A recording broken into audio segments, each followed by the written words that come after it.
a vida e a obra de Barnabé. Amém? E antes da gente entrar aqui na vida e na obra de Barnabé, antes disso, eu gostaria de ler um versículo como introdução, que vai nos ajudar muito a entender a essência da vida de Barnabé. E esse versículo está em Mateus capítulo 27. Então vamos abrir em Mateus capítulo 27, por favor. Versículo 24.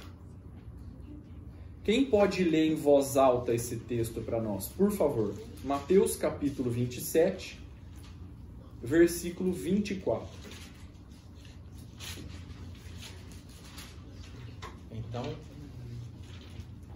Então, foi? Leal.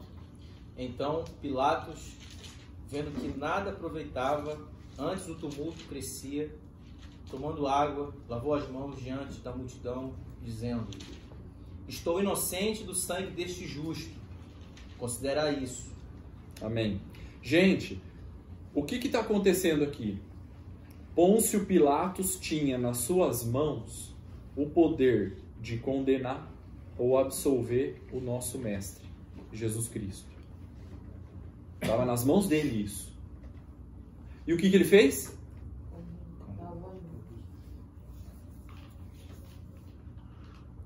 Não quero me envolver com isso. Não é problema meu. Vocês que se resolvam entre vocês. Essa foi a postura de Pôncio Pilatos. E por que eu quis ler esse versículo antes da gente entrar na vida e obra de Barnabé? Porque a gente vai ver a gente vai perceber que Barnabé também tinha em suas mãos o poder de condenar ou de absolver um homem de Deus que nós admiramos muito. Só que a gente vai ver que Barnabé fez o contrário de Pôncio Pilatos. Pôncio Pilatos lavou as mãos e disse: eu não quero me ocupar com isso. Eu não quero me envolver com isso aí, não é problema meu. Mas Barnabé, ele fez diferente. E a partir disso, Barnabé se constitui um exemplo para todos nós. Então eu gostaria de agora entrar um pouco mais na vida e na obra de Barnabé, para a gente ver o que ele fez e com quem ele fez. Amém? Amém. Até aqui ficou claro? Amém. Muito bem. Então vamos entrar aqui na vida e obra de Barnabé, em Atos capítulo 4. Então nós vamos ler, gente, bastante versículos de Atos, tá? A gente vai ler bastante versículo daí, tá? Então vamos começar com Atos capítulo 4, versículo 36. Eu vou ler aqui. Atos capítulo 4, versículo 36. Diz o seguinte: José, a quem os apóstolos deram o apelido de Barnabé, que quer dizer filho da consolação, levita natural de Chipre. O que estava acontecendo aqui? Tinha um homem chamado José. Só que os apóstolos, eles deram um apelido para o José. Qual o apelido que deram para ele? Barnabé. Então, a gente tem muita essa mania, né, de dar apelido para as pessoas, né? A gente bate o olho na pessoa, assim, mais ou menos do biotipo da pessoa, a gente já dá um apelido já para essa pessoa, né? Baseado no biotipo dela, ou das características dela e tal. Me parece que os apóstolos também tinham essa mania que a gente tem, de ficar dando apelido para os outros. E os apóstolos olharam para o José, já conhecendo mais ou menos as características pessoais de José, botaram lá logo um apelido nele. Ó, a gente vai chamar você de Barnabé. Por que Barnabé? Porque Barnabé significa filho da consolação. Essa palavra consolação é a mesma palavra grega utilizada para quem? Para o Espírito Santo. Então não é forçar a interpretação se a gente disser aqui que o José era apelidado de filho do Espírito Santo, filho do Consolador, filho da consolação, porque ele tinha muito essa característica e nós vamos ver isso. Imagina que gostoso os apóstolos derem um apelido para você de filho do Consolador, filho da consolação, filho do Espírito Santo. Imagina que gostoso receber esse apelido. Você é o filho da consolação. Que gostoso, né? Receber um apelido como esse. E o José recebeu esse apelido.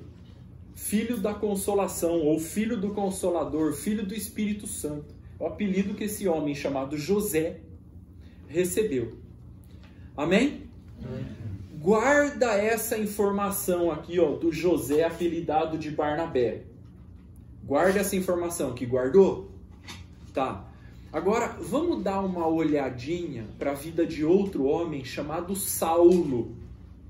Porque a gente vai ver o caminho desses dois se cruzarem. Então, guarda aqui, ó, o José apelidado de Barnabé. E vamos dar uma olhadinha para um outro homem chamado Saulo, em Atos capítulo 9. Vamos lá para Atos agora, capítulo 9. Do versículo 3 ao 6 eu vou ler. Atos capítulo 9, do versículo 3 ao 6 diz o seguinte: seguindo ele quem? Saulo, estrada afora, ao aproximar-se de Damasco. O que é Damasco? É aquele negocinho que a gente come? Não, é uma cidade. Subitamente uma luz do céu brilhou ao seu redor, e caindo por terra, não fala que ele caiu do cavalo, caindo por terra, ouviu uma voz que dizia: Saulo, Saulo, por que me persegues? Ele perguntou: quem és tu, Senhor? E a resposta foi: eu sou Jesus Cristo, a quem tu persegues. Epa, peraí. O que está acontecendo aqui? Saulo estava perseguindo a igreja. Jesus Cristo apareceu para ele. E qual foi a pergunta? Por que perseguem a minha igreja? Não. Qual foi a pergunta que Jesus Cristo fez para Saulo? Por que você está me perseguindo? Ué, mas que pergunta é essa que eu não estou entendendo? Se Saulo estava perseguindo a igreja, por que Jesus Cristo aparece falando que está perseguindo ele? E aqui Saulo tem a primeira revelação. Antes mesmo de ser batizado, ele tem a sua maior revelação. Que Jesus e a igreja são um. É frente e verso da mesma folha. Porque perseguir a igreja é perseguir a Jesus. Porque Jesus e a igreja são um. Ferir a igreja é ferir a Jesus. Porque Jesus e a igreja são um. Amar a igreja é amar a Jesus. Porque Jesus e a igreja são. Servir a igreja é servir a Jesus. Porque Jesus e a igreja são um. Dividir a igreja é dividir a Jesus. Porque Jesus e a igreja são um. Amém. E Saulo já teve logo de cara essa revelação, antes mesmo de ser batizado. E nós conhecemos a história. Ele foi parar na casa de um homem chamado Ananias, que já era um discípulo de Jesus, e batizou o Saulo. O Ananias, então, batizou Saulo. Logo depois que Saulo foi batizado, brotou um desejo no coração dele que brota em todo novo convertido. Qual desejo era esse que tinha no coração do Saulo novo convertido? Está no versículo 26 de Atos 9. Esse mesmo Atos 9 aí, no versículo 26, nós podemos ver o desejo do coração do novo convertido Saulo, que é o desejo que brota no coração de todo novo convertido. O quê? Saulo, tendo chegado a Jerusalém, procurou. Olha o desejo do coração dele aí, ó. Essa palavra procurou está revelando o desejo que o Saulo, novo convertido, tinha no coração dele, que é o desejo de todo novo convertido. Procurou juntar-se com os discípulos. É o desejo do coração do Saulo, é o desejo do coração de todo novo convertido. O que o novo convertido quer?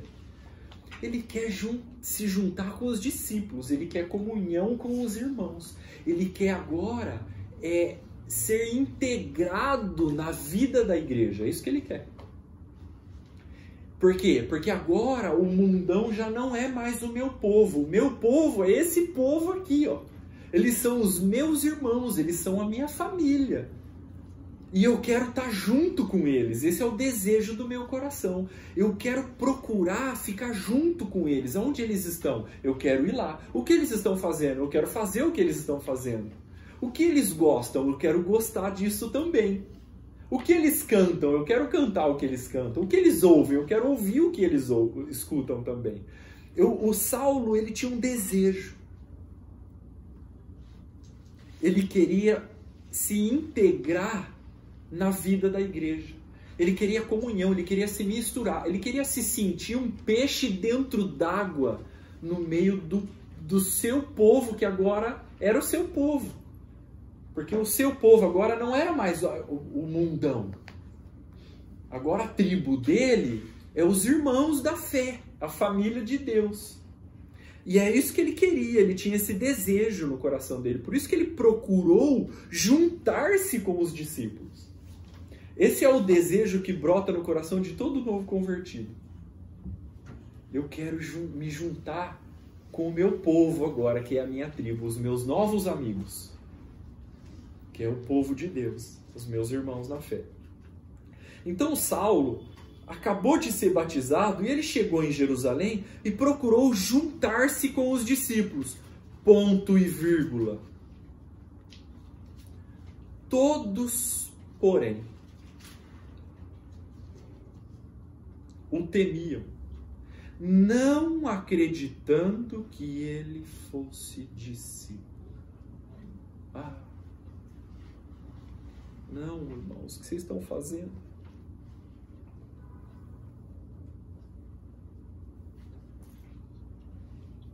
Gente, ninguém acreditou que ele era discípulo. Ninguém. Os irmãos mais velhos, os apóstolos, a igreja de Jerusalém, que era para acolher esse novo convertido, abraçar esse novo convertido, integrar esse novo convertido na vida da igreja, rejeitou ele.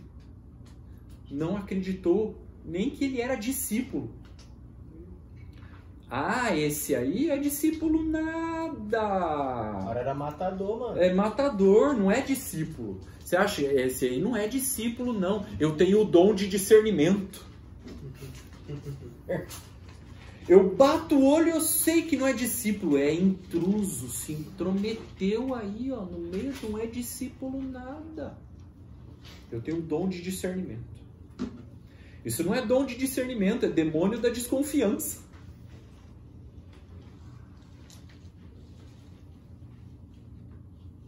E aqueles irmãos, que era para acolher aquele novo convertido Saulo, integrá-lo na vida da igreja, rejeitou ele.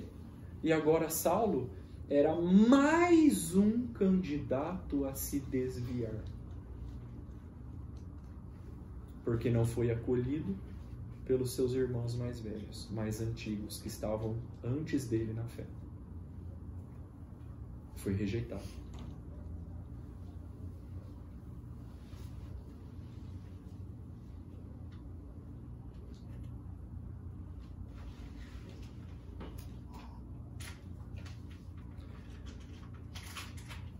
Tem uma história na Bíblia que eu particularmente considero a história mais triste da Bíblia, que é a história de um enfermo que estava há 38 anos no tanque de Betesda, que está em João 5. Não vamos abrir para a gente continuar aqui na leitura mais fluida de Atos, mas eu só vou abrir um parênteses. Gente, olha só essa história.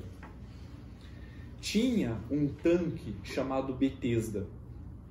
E ali perto daquele tanque tinha um monte de gente enferma. Uma multidão de enfermos. Por que tinha uma multidão de enfermos ali? Porque um anjo, de tempo em tempo, movia as águas daquele tanque. E o primeiro que fosse colocado naquele tanque quando o anjo movia as águas era curado de qualquer enfermidade.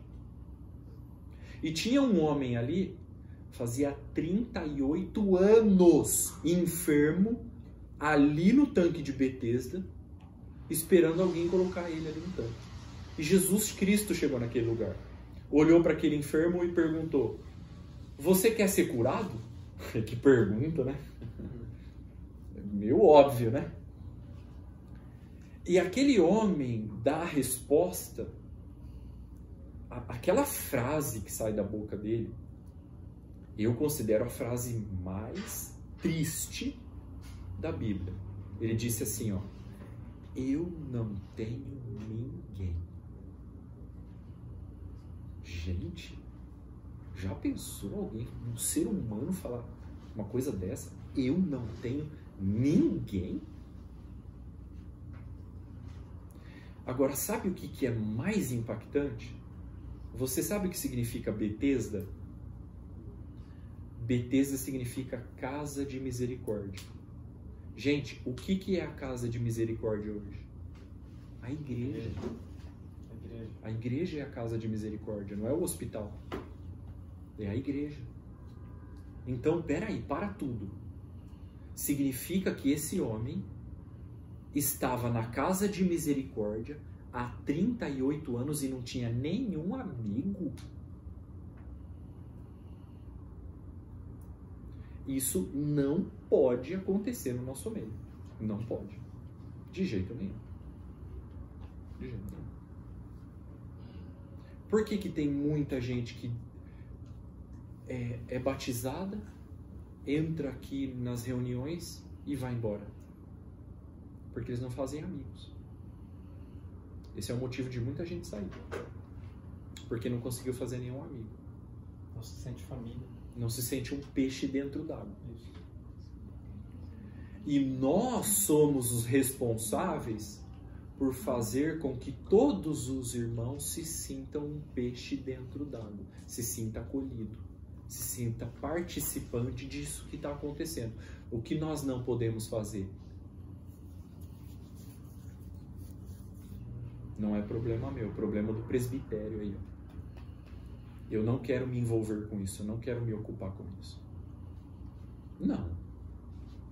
Todos nós, como discípulos de Jesus, temos a responsabilidade de fazer com que cada irmão se sinta um peixe dentro d'água no nosso meio. Todos nós temos essa responsabilidade de fazer amigos aqui. Amém, meus irmãos. Amém. Glória a Deus. E o que aconteceu com o Saulo? Ele queria fazer amigos. Ele queria se sentir um peixe dentro d'água. Ele queria ser integrado nessa novo estilo de vida, que para ele era uma coisa muito diferente. Muito diferente. Mas, infelizmente, ele foi rejeitado por aqueles que deveriam acolher. E o próximo versículo aí, ó, as duas primeiras palavras do próximo versículo aí de Atos 9, o versículo 27, é o que salvou a vida do Saulo, novo convertido, que era um candidato a se desviar. Olha o que diz Atos 9, 27. No Atos 9, 26, a gente vê que Saulo queria se juntar com os discípulos, mas ninguém acreditou que ele fosse discípulo, foi rejeitado. Agora ele era mais um novo candidato a ser rejeitado. Só que tem o versículo 27, graças a Deus. As duas primeiras palavras do versículo 27 são sensacionais. Mas Barnabé, oh filho da consolação, graças a Deus tinha um filho do Espírito Santo ali no meio da igreja. Graças a Deus tinha um Barnabé ali. Mas Barnabé, tomando-o consigo, tomando quem? O Paulo, o Saulo, levou aos apóstolos e contou aos apóstolos que o Saulo viu o Senhor no caminho e que este, o Senhor, lhe falara a quem? A Saulo. E como em Damasco, Saulo pregou ousadamente em nome do Senhor. Mas Barnabé, graças a Deus que tinha um filho da consolação para integrar esse novo convertido na vida da igreja. Que teve essa sacada. Mas Barnabé, o Barnabé peitou os apóstolos. Ele levou lá para os apóstolos e falou assim, não. Esse aqui é discípulo sim, se converteu sim, estava pregando lá em Damasco, ousadamente. É nosso irmão sim.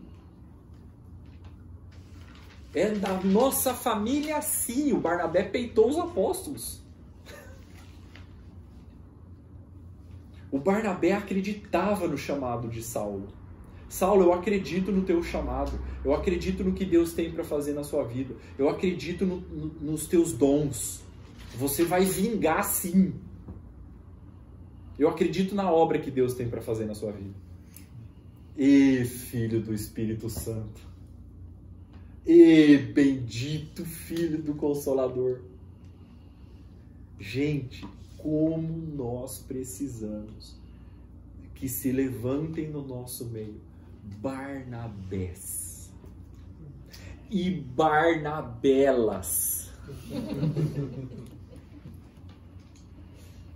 filhos e filhas da consolação. Aleluia.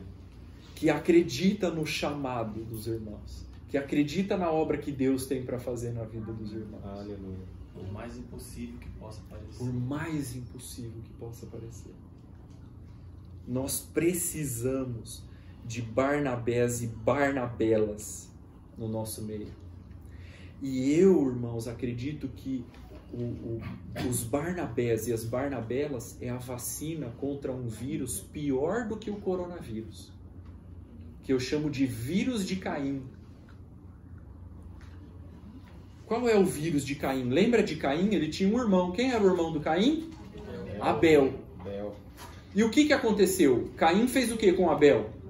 Matou o seu irmão. Depois disso, Deus foi lá questionar o Caim. Onde está o teu irmão? Qual foi a resposta de Caim? Respondeu com outra pergunta. Por acaso eu sou guardador do meu irmão? O que Deus respondeu para ele? Lembra não? Nada. Deus nem respondeu essa pergunta. Quando Caim respondeu com outra pergunta, por acaso, Senhor, sou eu guardador do meu irmão? O que Deus respondeu para ele? Nada. Por que Deus não respondeu essa pergunta? Porque Deus não responde pergunta tola. É óbvio que nós somos guardadores dos nossos irmãos.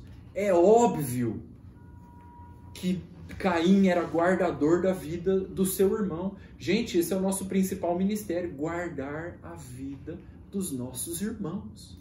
Cuidar dos nossos irmãos. Esse é o nosso principal ministério no corpo de Cristo. Senão não é igreja. Senão não é igreja. Por isso nós somos família, por isso nós somos irmãos. Guardar, nós somos sim. Não pergunte isso para Deus, que Deus não vai responder. Porque isso é óbvio. Nós somos guardadores. Agora, gente, um parênteses aqui que é importante. Eu não estou dizendo que a gente tem que guardar o irmão com aquela paranoia neurótica de levantar suspeita contra ele. Não é isso que eu estou dizendo, não me entenda mal.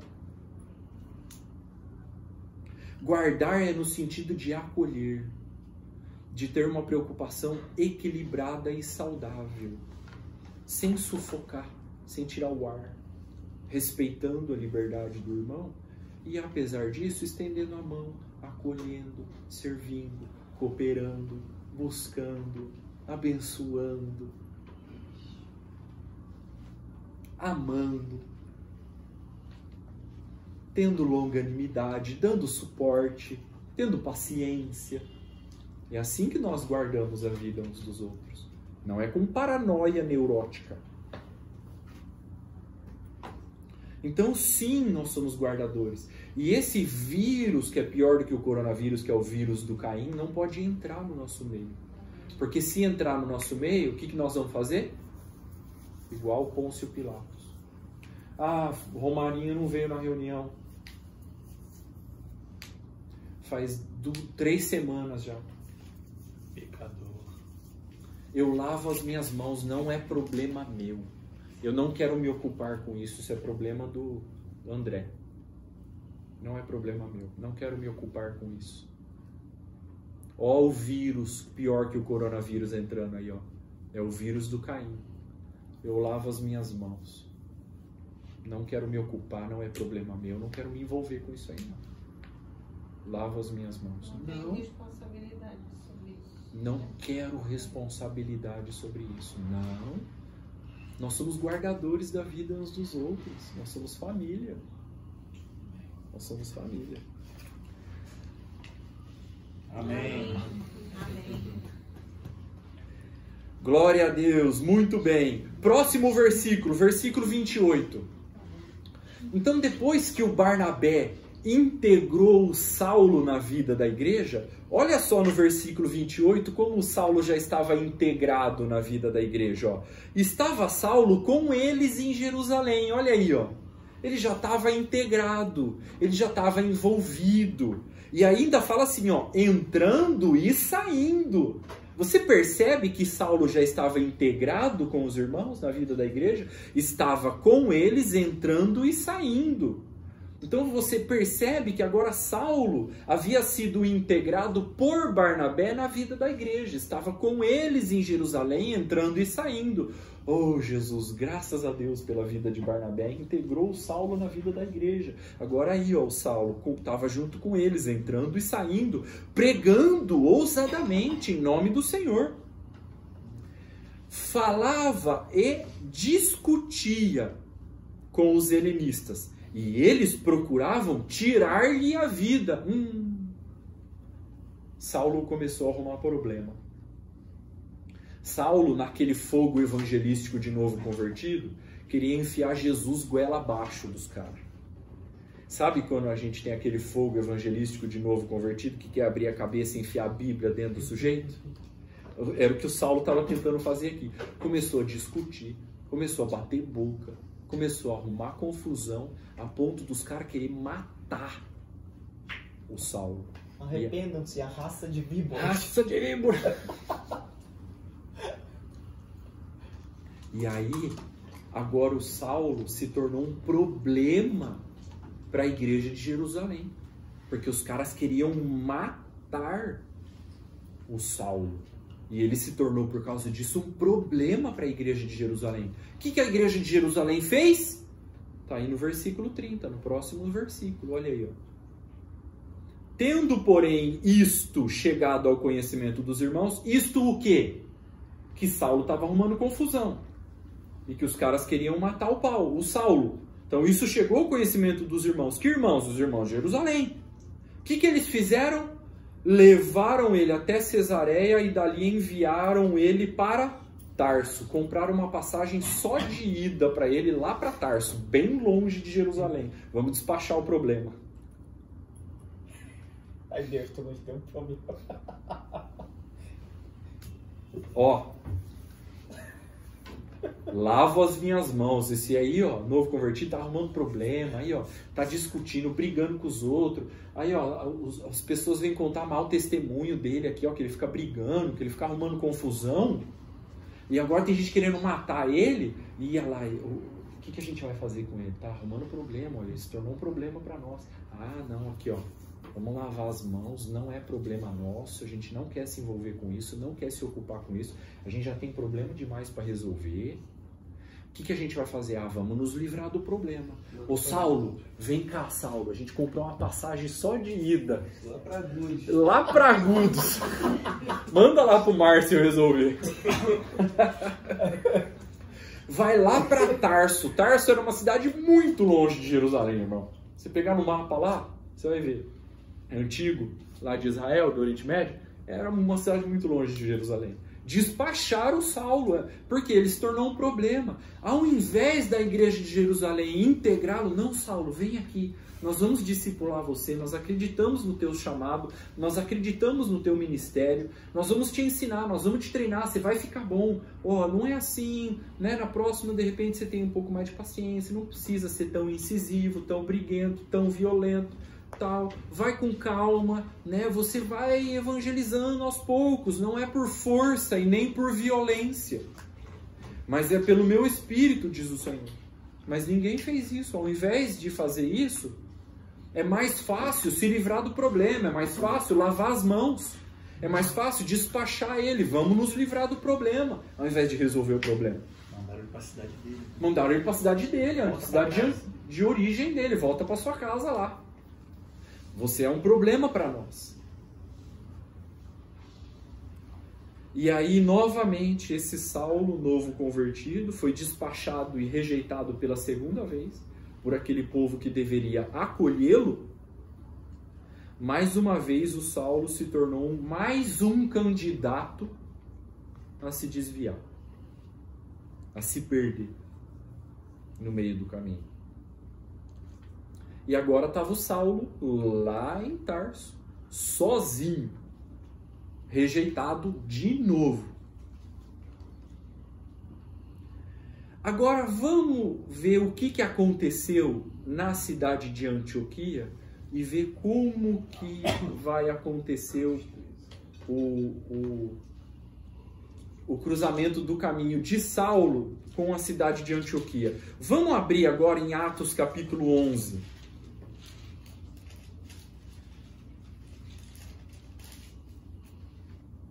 Atos capítulo 11, versículo 20.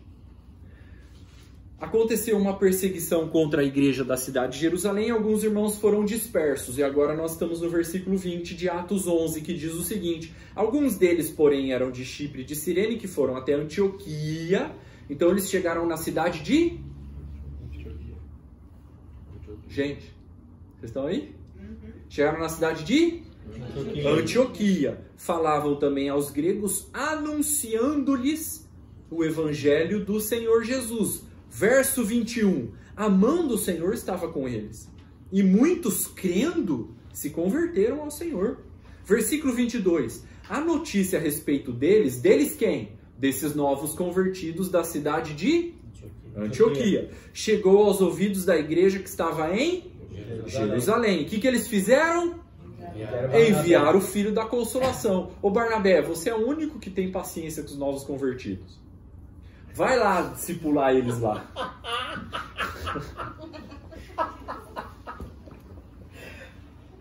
Vai lá, vai A lá. gente não quer descascar. Ó, Ela quebra pedra. Tó, Barnabé, chupa essa manga aí, ó. É justamente isso. Tem um monte de bebê novo convertido lá em Antioquia. Como você é o filho da consolação, tem paciência com esses novos convertidos, vai lá tirar o nozinho lá da lãzinha deles lá. Ó, nós aqui, ó, lavamos as nossas mãos. Enviaram o Barnabé. Tendo Barnabé chegado, versículo 23, ele viu a graça de Deus naqueles novos convertidos na cidade de Antioquia. E o que ele fez? Alegrou-se e consolava. Olha a característica aí de Barnabé, ó. Consolador. Ele consolava. Algumas traduções está exortava. Gente, exortar não é corrigir, tá? Exortar é fortalecer, animar, consolar, tá? É repreender que é corrigir, admoestar que é corrigir. Exortar não é corrigir. Exortar é fortalecer, consolar, tá? É. Então, alegrou-se e consolava a todos que com firmeza de coração permanecessem no Senhor. Gente, olha que cena incrível. Parece que eu consigo até ver o Barnabé chegando naquela cidade com um bando de bebê novo convertido e ele chega lá para os irmãos: Meus irmãos, fiquem firmes no Senhor, nós vamos conseguir, nós vamos chegar lá, o Senhor está conosco. Permaneçam firmes, meus irmãos. Consolador, você vê essas características na vida do Barnabé? Por isso que os apóstolos deram o apelido dele de Barnabé, porque o nome dele é José. Só que como ele era um consolador, todo mundo que passava pela vida dele saía consolado. Então deram o apelido dele lá de Filho do Espírito Santo. Então ele animava, ele consolava os irmãos para que eles permanecessem firmes no Senhor. Versículo 24. Porque ele era um homem bom. Olha aí, versículo 24. Era um homem bom, cheio do Espírito Santo e de fé. Por causa dessas características de Barnabé, o que aconteceu? Muita gente se uniu ao Senhor. Gente, você quer fazer discípulos? Então você precisa ser bondoso, cheio do Espírito Santo e de fé. Sabe por quê? Porque pessoas curadas curam pessoas. E pessoas feridas ferem pessoas. Pessoas feridas ferem pessoas, mas pessoas curadas curam pessoas. O Barnabé era um homem curado. Quem passava por ele saía curado. Por isso que ele ganhava muita gente. Por isso que muita gente se uniu ao Senhor. Porque ele era um homem curado. Todo mundo que passava por ele recebia uma cura. A sociedade, as pessoas e até nós estamos cheios de feridas emocionais. Fragilizados emocionalmente porque apanhamos da vida sem dó. No nosso passado, nós estamos com o nosso currículo cheio de impactos emocionais negativos. E agora, muitos escondem disfunções emocionais até por trás de uma espiritualidade. E nós precisamos ser curados, porque pessoas curadas curam pessoas. Então você já viu aquela pessoa ríspida, grosseira, sempre está de mau humor, pessimista, para baixo, angustiada, que naquela consternação interna fala palavras duras, pesadas, que machuca, que fere, que despreza, que humilha. Sabe por que essa pessoa é assim? Porque é uma pessoa ferida. Pessoas feridas ferem pessoas.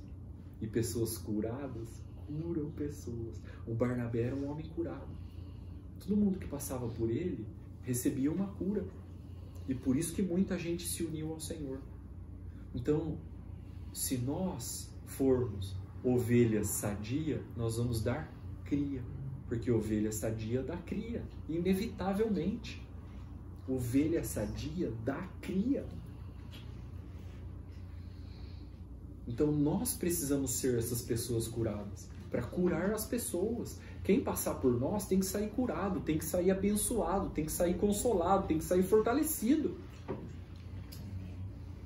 Eu amo forte um texto de Oséias 11 que fala assim, ó, que Deus nos atrai por cordas humanas.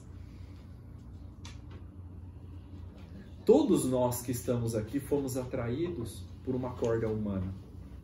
Eu, que estava lá nas drogas, perdido, no mundão, sem esperança, ninguém dava nada para mim. Mas apareceu um Barnabé na minha vida, dentro da sala de aula, que acreditou que Deus podia fazer algo na minha vida, podia mudar a minha vida. Eu fui atraído por uma corda humana. Dentro da sala de aula, meu professor que me evangelizou, me batizou, me discipulou, hoje é companheiro de presbitério, junto comigo, é meu pai na fé. Eu fui atraído por uma corda humana, por isso eu estou aqui hoje. A palavra fala em Oséias 11, 4, Deus nos atrai por cordas humanas. Nós temos que ser essas cordas humanas, que vão atrair outros humanos. Humanos curados que atraem os humanos feridos. Humanos, nós somos humanos, que nem todo mundo. Qual é a diferença? É que nós somos humanos curados. Que vamos curar os humanos feridos. Por isso que eu tenho convicção no meu coração que Deus quer levantar Barnabés e Barnabelas no nosso meio. Pessoas curadas que serão cordas humanas, laços de amor. Fui para eles como quem alivia o jugo de sobre as suas queixadas. E me inclinei para dar-lhes de comer. Oséias 11:4. Olha que texto incrível, gente. Que texto incrível. Eu amo esse texto de Oséias 11. Eu amo esse texto de Oséias 11. Então nós precisamos ser pessoas curadas que curam pessoas. Barnabé era uma corda humana. E ele era um homem bom, cheio do Espírito Santo e de fé. E por isso que ele ganhou muita gente se uniu ao Senhor por causa da vida dele. Ele era uma corda humana que curava os feridos e atraía essas pessoas para se unir ao Senhor. E aí agora o Barnabé chegou naquele avivamento que aconteceu em Antioquia, aquela multidão. Ele poderia ser o presbítero principal. Agora que eu vou colher desse fruto, vou ser o presbítero aqui principal desse avivamento que está acontecendo aqui em Antioquia. Mas o que ele fez? Olha o versículo 25, o próximo versículo. Cadê meu amigo? E partiu Barnabé para Tarso. Gente, que loucura! Cadê meu amigo? Ele foi atrás do Saulo. Ele foi lá atrás do Saulo. E ele não desiste do Saulo. Ele acredita. O Barnabé era uma corda de amor na vida do Saulo. Nós precisamos de Barnabés na nossa vida, que acredita em nós. Não, esse drogado aqui de Agudos, eu acredito que Deus pode fazer alguma coisa na vida dele. E pior, o melhor, né, o Márcio? Não só acreditou, como ele foi atrás. Foi lá. Ele falou assim, eu acredito. Não, ele foi. Ele foi atrás, ele não lavou as suas Não. mãos. Ah, o Saulo que fique lá em Tarso está muito longe. Quantos dias de navio para chegar até lá? Em pleno avivamento, eu vou colher tudo. Vou ser o presbítero principal aqui. Eu vou lá e atrás do rejeitado lá, que está sozinho. Eu vou. Vale a pena. Por uma vida vale. Então o Barnabé chegou para aquele multidão de novos convertidos. Gente, espera aqui. Aguenta um pouquinho. Eu já volto. Eu vou ali em Tarso, eu já volto. Aguenta aí. Vocês aguentam esperar? Foi lá, pegou o Saulo. Saulo, vem cá. Eu acredito no teu chamado, Saulo. Eu acredito no propósito de Deus. Acredito no teu ministério. Acredito nos dons que você carrega. Os irmãos falam lá em Jerusalém que você era um problema. Mas eu não vejo você como um problema. Eu vejo um homem de Deus. Ah, meus irmãos, se não fosse Barnabé na vida de Saulo, nós não teríamos o grande apóstolo Paulo que nós admiramos tanto, que escreveu 70% do Novo Testamento. Meu Deus! Nós precisamos de Barnabés na nossa vida, mas nós também precisamos ser Barnabés na vida dos outros. Então, o Barnabé foi lá em busca do Saulo. Versículo 26. Tendo-o encontrado, levou para Antioquia, e por todo um ano se reuniram naquela igreja, ensinando numerosa multidão. Em Antioquia foram os discípulos pela primeira vez chamados cristãos. Gente, eu já estou bem no finalzinho e eu queria contar um testemunho. No seu casamento, bem na data, bem no final de semana do seu casamento, aconteceu um retiro nacional de jovens, lá em São Paulo. Que eu considero que foi uma das melhores oportunidades que eu já tive na minha vida. Porque ali naquele retiro de jovens eu dividi o púlpito com o John, com o Azaf, com o Dani Souza, com o Douglas Gonçalves, do Jesus Cop, e com o Dani Gotti. tudo gente de envergadura. E eu lá, o pastorzinho mequetrefe, né? De Agudos. Lambari. O estagiário do Lambari. De Agudos lá no meio dos caras de envergadura, né? Você imagina que tenso que é você pregar com o Asaf, com o Dani, com o John sentado ali anotando o que você está falando. É cruel, Léo. É muito cruel. É tenso. Não é boa a experiência. Os caras estão anotando os erros. É. Eu suava frio. Eu suava frio. Mas naquele retiro, Douglas Gonçalves, do Jesuscope, compartilhou uma palavra que eu fiquei aleluiado por aquela palavra. E ele contou um testemunho que uns pesquisadores, uns médicos lá, uns cientistas, eles descobriram que quando você faz uma boa ação para alguém, sem esperar nada em troca, sem segundas intenções, você tem uma descarga de ocitocina no seu corpo, que é um hormônio que libera outros hormônios que dá aquela sensação de bem-estar. Eles chamam de hormônio da felicidade. E aí que eles contaram lá a experiência de um cara que entrou no drive-thru de um fast food de carro, e ele encostou ali na guarita para fazer o pagamento, e fez o pagamento do pedido dele e disse assim, ó, quanto que deu o pedido do carro de trás aqui, ó? Aí a moça funcionária falou assim, deu tanto. Então, ó, eu vou pagar pro carro de trás aqui, que eu nem sei quem que é. Então tá aqui, ó, tá pago, fala ali pra pessoa que eu paguei e fala pra pessoa que essa pessoa é amada. Aí, esse que fez a boa ação, deu partida no carro e saiu e foi embora. Ele recebeu uma descarga de ocitocina. A funcionária que viu essa pessoa fazendo essa boa ação também recebeu uma descarga de ocitocina no corpo. O carro de trás encostou na guarita e a funcionária virou pro carro aqui e falou assim, olha, a sua conta já tá paga por aquele carro ali da frente ali. E falou que você é amada. Essa pessoa que recebeu uma boa ação recebeu uma descarga de ocitocina. E saiu todo mundo dali ocitocinado. Quase um trava-línguas. Quase um trava-línguas. Então, o que isso nos ensina e nos mostra? E o que isso tem a ver com a vida de Barnabé? O Barnabé, ele era um cara que ele fazia isso pelas pessoas. E nós precisamos ser assim.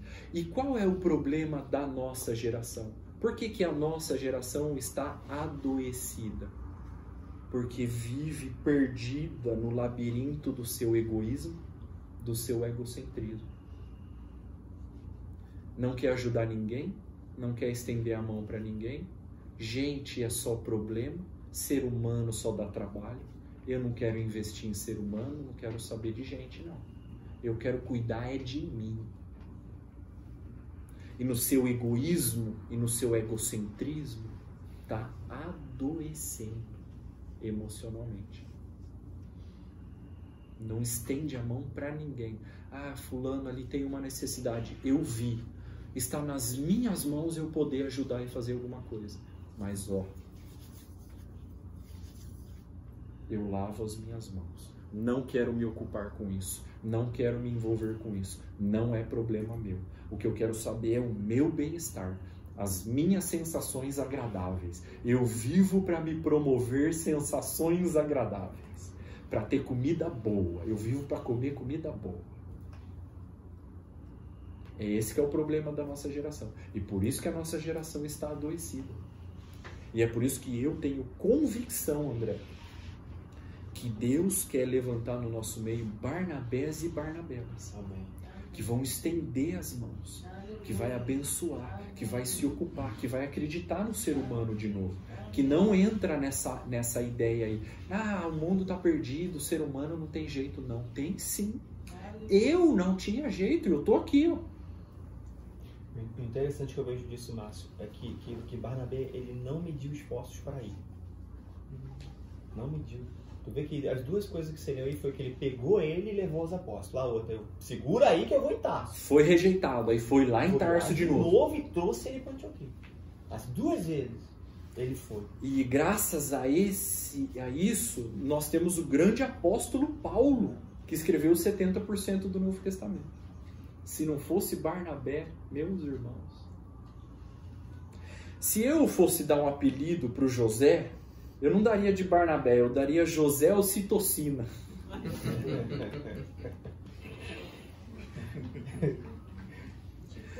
E para terminar, quais são as minhas considerações finais? Gente, olha só. As coisas facilitam a nossa vida, mas são as pessoas que dão significado para ela. iPhone, carro, dinheiro, conforto, comida boa, sensações agradáveis, facilita. Mas são as pessoas que dão significado para a nossa vida. Então a nossa vida só tem sentido se for para dar sabor na vida dos outros. Uma vida com propósito é uma vida cheia de significado. Por quê? Porque é uma vida de serviço ao próximo. Então a nossa vida só tem significado se for para ser uma vida em serviço do outro. Então, tem muita gente que fala que o melhor vinho, para quem gosta de tomar vinho, é aquele de safra europeia, mas eu discordo. Na minha opinião, o melhor vinho é aquele que você compartilha com alguém. Esse é o melhor vinho, é o mais gostoso, porque você compartilhou com alguém. Então, num momento que nós estamos vivendo, onde o ser humano não quer conviver com outros seres humanos porque gente é problema, nós precisamos mudar a maneira com que nós olhamos para os seres humanos. Nós precisamos voltar a acreditar no ser humano, voltar a acreditar em gente. Quando eu digo voltar a acreditar no ser humano, é no que Deus pode e quer fazer na vida do ser humano. Nós precisamos, nós não podemos mais ficar, não quero saber de gente, não quero me afastar, não quero... Não, nós precisamos nos aproximar das pessoas. Nós investimos em ações, mas Deus investe em pessoas. Deus investiu o melhor que Ele tinha, que era o seu Filho, em seres humanos. Então nós precisamos voltar a investir nos seres humanos. Eu preciso decidir se eu serei aquele que magoa ou aquele que cura. Se eu serei aquele que perturba ou aquele que facilita. Então nós precisamos voltar e renovar a paciência que nós temos com os seres humanos. O ser humano não é problema. O ser humano é amado. Se eu sou aquele que rejeita Ou aquele que acolhe. Amém, meus irmãos. Amém.